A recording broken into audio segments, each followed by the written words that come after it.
Hey, this is Tobias, the maker of ISESteroids, and today I would like to show you something that is new in ISESteroids.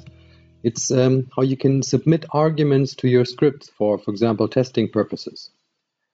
Here's the normal ISE, and I'm adding steroids to it, which is just a PowerShell module, and it works in PowerShell 3, 4, and 5.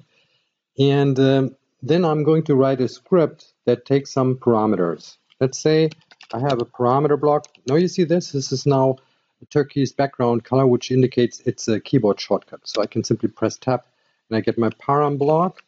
So I have one parameter, let's call it name and ID. And then I want to do something with it. You submitted name and ID. Okay.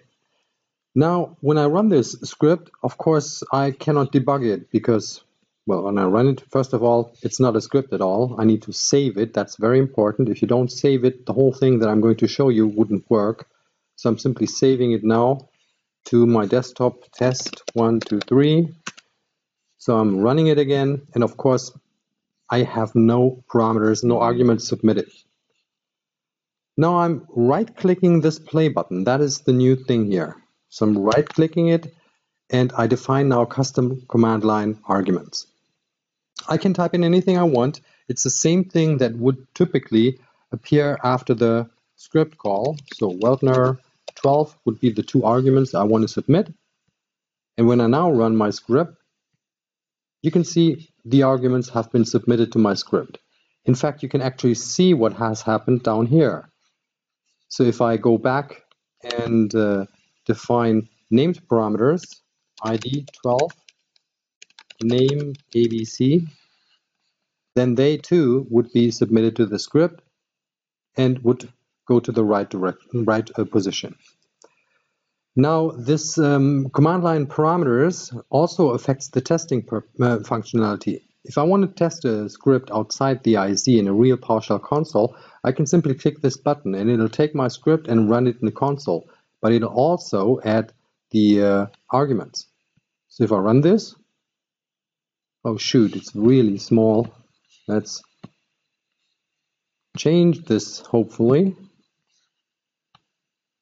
As you can see, it has been submitted. You also see this weird welcome message here. This is because it is in my profile script. So if I don't want that, when you right-click the test button, you can test all kinds of things. You can test it against the PowerShell 2, or you can also say, I want to skip my profile scripts. Note, however, you can only run it against PowerShell 2 if you have the .NET Framework 3.51 installed, or .NET Framework 2. So I'm checking this now, running it again, and now the message is gone. Here's another feature that I would like to illustrate. Let's say I have a variable inside of my script, test equals 12.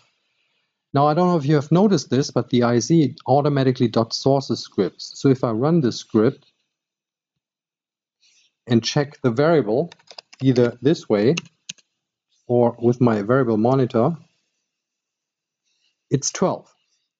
So let's change this to another variable. Let's call it ABC equals hello. If I want to mimic the behavior that PowerShell has in a normal console, if I do not want to automatically .source my script, keep it in its own scope so it cleans up after itself, simply right-click again this play button and say disable automatic .sourcing. Once that is enabled and you run your script, you'll see that this time it's not .sourced anymore, but instead there is this call operator in front of it. And when I now take a look, there is no variable ABC anymore. The variable ABC doesn't exist because the script now runs just like in the console in its own scope. That's it for now. That's argument defining arguments and submitting them to test scripts. Bye-bye.